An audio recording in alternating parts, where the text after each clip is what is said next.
નમસ્કાર મિત્રો, genius education add એમની નવી પ્રોડક્ટ રજૂ કરે છે 100 યુઝફુલ વર્બ્સ.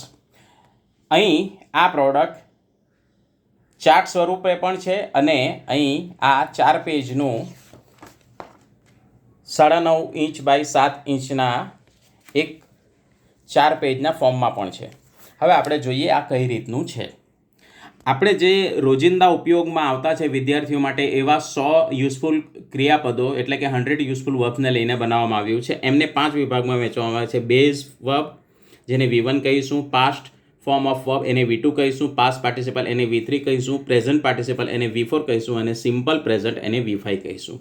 તો અહીં આપણે જોઈ શકીએ છીએ કે કઈ રીતે એ ઉપયોગમાં આવે છે. તો અહીં એડ, તો એનું ઉચ્ચારણ શું થાય છે એડ અને એનો અર્થ, તે જ રીતે એનું એડિટ કરવામાં આવે છે. ત્યાર પછી એડિડ, એડિંગ અને એડ્સ.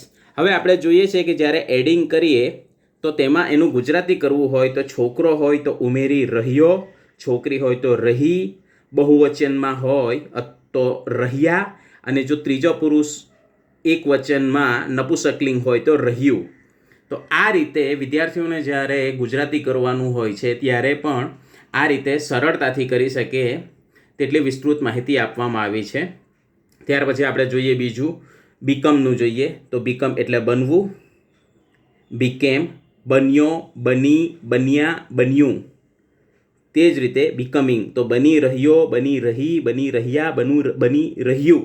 તો આ રીતે વિદ્યાર્થીઓ એનું જ્યારે ગુજરાતી કરવાનું હોય છે ત્યારે વિદ્યાર્થીઓને પણ આનાથી સરળતા રહે છે.